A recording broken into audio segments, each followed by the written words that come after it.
اللهم صل على سيدنا ومولانا محمد وعلى سيدنا علي وسيدتنا فاطمة وسيدتنا زينب وسيدنا حسن وسيدنا حسين.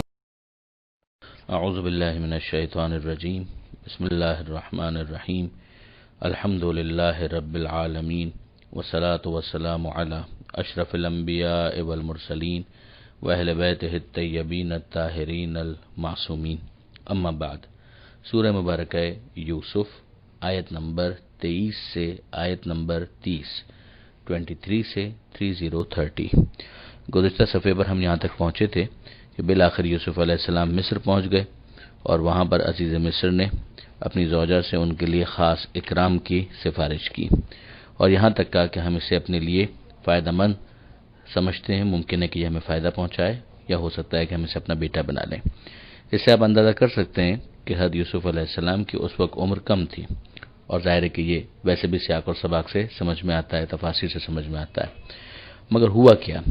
وہاں پر حضرت یوسف علیہ السلام پہنچے، پروردگار عالم نے اسے اپنے خاص لطف سے بھی تعبیر کیا اور اس حوالے سے یہ بھی کہا کہ ہم نے ان کو حکمت اور علم عطا کیا اور اسی طرح سے ہم جو نیک عمل کرنے والے ہیں ان کو صلہ دیتے ہیں. مگر کیا اس کے بعد پھر امتحان ختم ہو گیا؟ ایسا نہیں ہے. یہیں سے اس بات کو بھی سمجھ لینا چاہیے کہ پروردگار عالم کی طرف سے آزمائشوں کا ایک سلسلہ ہے جو چلتا رہتا ہے اور پھر ایک مرتبہ ہم دیکھتے ہیں کہ امتحانات دو طرفہ ہیں. کوئی ہے کہ جو امتحان میں کامیاب ہو رہا ہے اور کوئی ہے جو امتحان میں ناکام ہو رہا ہے. اب جو امتحان کی صورت بن رہی ہے وہ یہ ہے کہ جس گھر میں جناب یوسف علیہ السلام پروان چڑھے ہیں، جہاں پر انہوں نے اپنے روز و شب گزارے ہیں اور وہاں بچپن ہی سے وہ رہے ہیں، وہاں پر جو خاتون ہے عزیز مصر کی جو زوجہ ہے وہ حضرت یوسف علیہ السلام کی عاشق ہو جاتی ہے. ان کے حسن پر وہ عاشق ہو جاتی ہے اور چاہتی ہے کہ کسی طریقے سے اپنی شہوانی جو خواہشات ہیں اس کو سیٹسفائی کرنے کے لیے یوسف علیہ السلام کو بھی ٹریپ کریں. تو یہاں پر ہم دیکھتے ہیں کہ گفتگو اس حوالے سے آگے بڑھ رہی ہے. وراودتہ التی ہوا فی بیتہا، اور ان پر ڈول ڈالنے لگی وہ جس کے گھر میں وہ تھے عن نفسہ. وغلقت الابواب، اور اس نے دروازوں کو بند کر دیا. وقالت حیت لک، اور کہا کہ بس آؤ. یہ جملہ خود بتا رہا ہے کہ کتنی بے شرمی اور بے حیائی کے ساتھ یہ پیشکش اور دعوت کی گئی تھی. ظاہر ہے کہ اس کے پیچھے پورے مقدمات ہوں گے، یہ کوئی ایک دن کی بات تو نہیں ہے، مگر بہرحال اس کا کلائمیکس یہاں پر آتا ہے کہ اس خاتون نے حضرت یوسف علیہ السلام کو دعوت گناہ دی.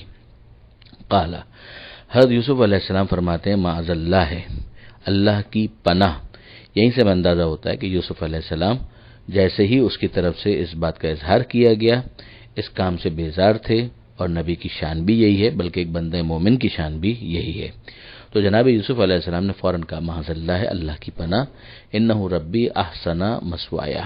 اور پھر اس کے بعد یہ بھی ذہن میں رکھا کہ وہ جس کے گھر میں وہ تھے، یعنی جس کی یہ زوجہ تھی عزیز مصر کا، اس نے میرے ساتھ بہت اچھا سلوک رکھا ہے. وہ میرے مالک ہیں جنہوں نے اچھی طرح مجھے اپنے مکان میں رکھا. احسن مثوایا، یہاں پر بہت ہی اچھا استدلال کیا ہے حضرت علامہ سید علی نقی نقن صاحب علی اللہ مقامہ نے. انہوں نے فرمایا کہ یہ شاہد ہے، یعنی گواہ ہے اس بات کا کہ اصل حقیقت سے قطع نظر اصل حقیقت تو یہ تھی کہ حضرت یوسف علیہ السلام کوئی غلام تو نہ تھے، ان کو تو فورسفلی وہاں پر بیچا گیا تھا، اور جس کی بنیاد ہی کے اندر فساد موجود ہو، غلطی موجود ہو، اس کی بنیاد پر کون سا اثر مرتب ہونا چاہیے. مگر اسباب ظاہری کے تحت جو اس وقت پوزیشن تھی وہ یہی تھی کہ حضرت یوسف علیہ السلام جو ہے وہ مملوک کی حیثیت رکھتے تھے، غلام کی حیثیت رکھتے تھے، اور ان کو عزیز مصر نے خریدا ہوا تھا. تو یہاں پر انہوں نے اسی حوالے کو پیش کیا کہ انہو ربی، رب کا لفظ ویسے تو پالنے والے کے لیے آتا ہے، مگر علی الاطلاق اگر استعمال ہو یعنی بغیر کسی اضافت کے کہ یہ کس کے حوالے سے بات ہو رہی ہے، تو اس سے مراد صرف پروردگار عالم ہوتا ہے. لیکن اگر اس کو اضافت میں لے جایا جائے تو پھر اس کے بعد رب الابل، رب البیت، اس طرح سے تو پھر اس کا اطلاق انسانوں کے اوپر بھی ہو سکتا ہے. انہو ربی، وہ میرا مالک ہے، احسن مثوایا، جس نے مجھے بہت اچھی طرح سے رکھا. انہ لا یفلح الظالمون، اور وہ یقیناً پروردگار جو ظالم ہوں وہ بہتری نہیں پا سکتے. یہاں پر یوسف علیہ السلام نے پروردگار عالم کی پناہ کا بھی حوالہ دیا، جو ظاہری طور پر عزیز مصر کا حسن سلوک تھا اس کا بھی حوالہ دیا، اور پھر اس کے بعد واضح طور پر کہا کہ اگر میں یہ کام کر لوں تو یہ ظالم بن جاؤں گا، اور جو ظالم ہوتے ہیں وہ بہتری نہیں پاتے۔ اب اس کے بعد جو جملہ ہے وَلَقَدْ هَمَّتْ بِهِ وَهَمَّ بِهَا، اور اس نے یعنی اس خاتون نے تو قصد کیا ان کی طرف، وَهَمَّ بِهَا لَوْلَا أَنْ رَأَى بُرْهَانَ رَبِّهِ، اور وہ بھی قصد کرتے اس طرف اگر نہ دیکھتے اپنے پروردگار کی طرف کی دلیل۔ یعنی یہ جملہ غالباً ہم تو یوں سمجھتے ہیں کہ جو پیچھے جو بات آئی ہے اسی کی مزید تشریح بھی ہے کہ انہیں پروردگار عالم کا خوف بھی تھا، خدا بند متعال کی عظمت بھی ان کے سامنے تھی، اور ساتھ ہی ساتھ دوسری تمام تر وجوہات جو انہوں نے پہلے بیان کی۔ تو ان تمام تر چیزوں کے بعد حضرت یوسف علیہ السلام کے لیے تو کوئی امکان نہ تھا کہ وہ اس خاتون کی دعوت کو پازیٹیولی رسپونڈ کرتے۔ ہاں، اس کا ارادہ پورا تھا، اور یہ بھی کرتے اگر اپنے رب کی طرف کا برہان، اپنے رب کی طرف کی دلیل انہوں نے نہ دیکھی ہوتی۔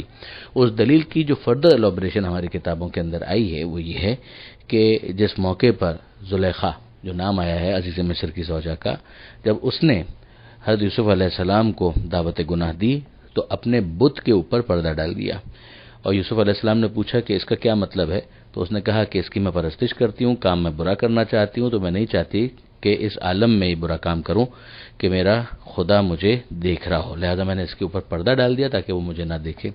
جس پر جناب یوسف علیہ السلام نے بہت ہی عمدہ جواب دیا کہ تم اپنے اس معبود سے شرم کرتی ہو جو نہ آنکھوں سے دیکھتا ہے نہ کانوں سے سنتا ہے، اور میں اپنے اس معبود سے شرم نہ کروں جو حاضر و ناظر ہے۔ پھر یہ کہہ کر انہوں نے دروازے کی طرف دوڑنا شروع کر دیا۔ پروردگار فرماتا ہے کذالک لنصرف عنہ السوء والفحشاء، اسی طرح اس لیے کہ ہم ان سے برائی اور ہوسناکی کو دور رکھیں۔ یہ جو برہان رب تھا پروردگار عالم کی طرف سے جو دلیل تھی وہ اسی لیے تھی تاکہ وہ دور رہیں اس برائی سے اور ہوسناکی سے۔ انہ من عبادنا المخلصین، یقیناً وہ ہمارے خالص چنے ہوئے بندوں میں سے تھے۔ پھر اس کے بعد جو آیت ہے اس میں ارشاد ہوتا ہے واستبق الباب، اور وہ دونوں ایک دوسرے سے پہلے دروازے کی طرف پہنچنے کے لیے دوڑے۔ یعنی یوسف علیہ السلام ظاہر ہے کہ اس ماحول سے باہر نکلنا چاہتے ہیں، زلیخا ان کو روکنا چاہتی ہے۔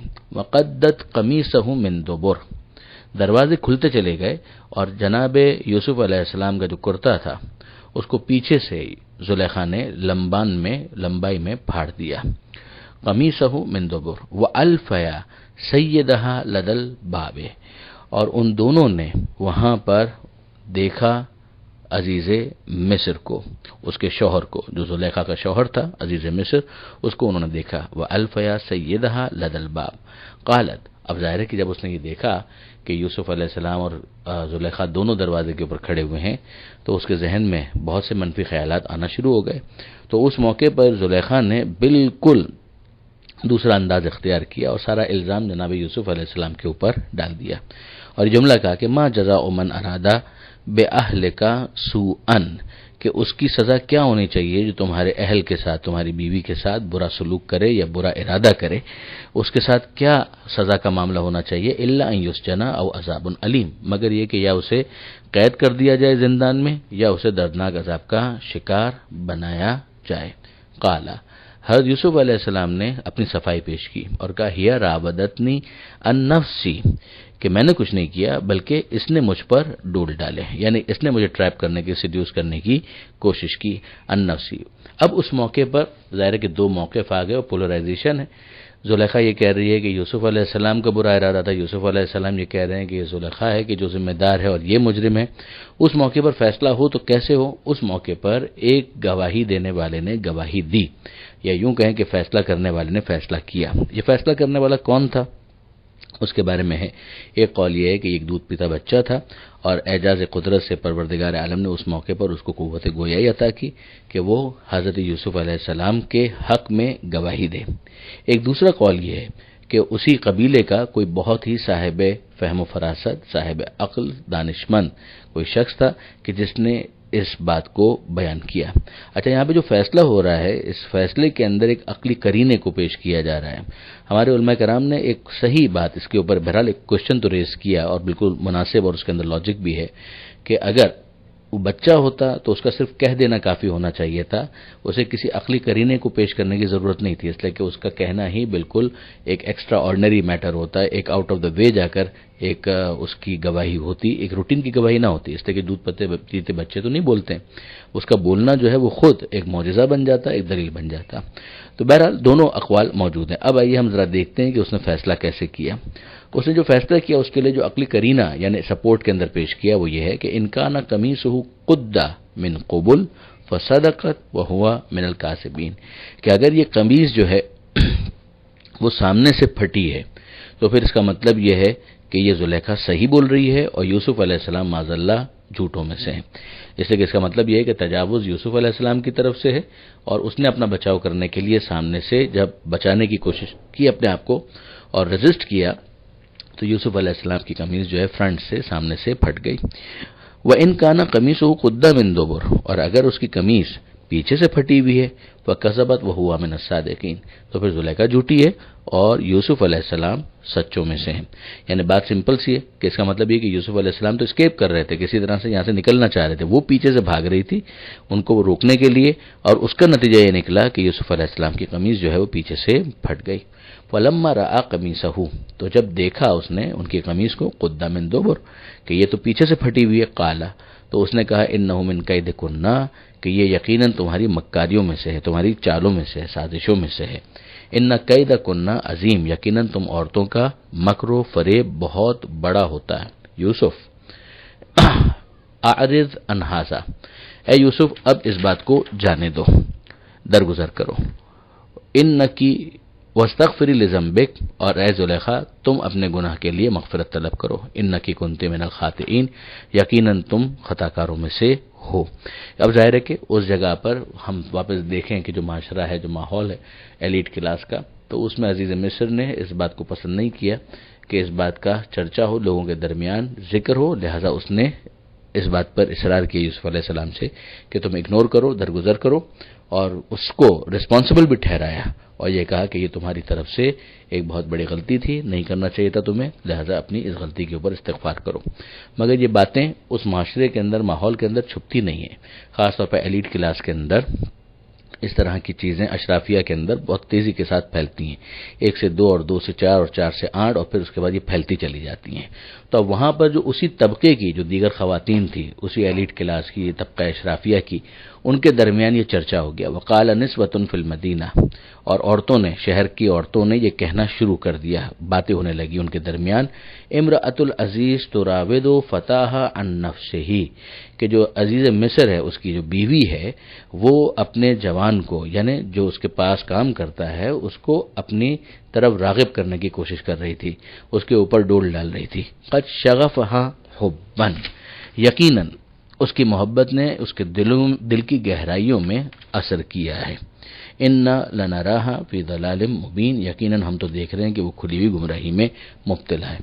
اب بات سادی سی اتنی ہے کہ یہ جو موضوعات ہیں ان کو چٹپٹا بنا کر، اسپائسی بنا کر ڈسکس کرنا، بدقسمتی یہ ہے کہ بہرحال یہ بہتوں کو بہت پسند ہوتا ہے اور اس کے ذریعے سے لوگ اپنا وقت گزاری کا بھی ایک مشغلہ اسے بنا لیتے ہیں۔ تو اب یہ جو کہانیاں جن خواتین کے درمیان ہو رہی تھیں وہ خود کتنی پاک باز تھیں اور کتنی ان کی کردار کی بلندی تھی، وہ تو سب بحث اپنی جگہ پر، مگر اس کے لیے، اس کو کاؤنٹر کرنے کے لیے بہرحال زلیخا نے ایک اقدام کیا اور ایک دعوت کا انتظام کیا جس کا ذکر اگلے صفحے پر آئے گا۔ پروردگار عالم سے دعا ہے قرآن پڑھنے، سمجھنے اور عمل کرنے کی توفیق عطا فرما اور وارث قرآن امام زمانہ کے ظہور میں تعجیل فرما۔ وآخر دعوانا ان الحمد للہ رب العالمین، والسلام علیکم ورحمۃ اللہ۔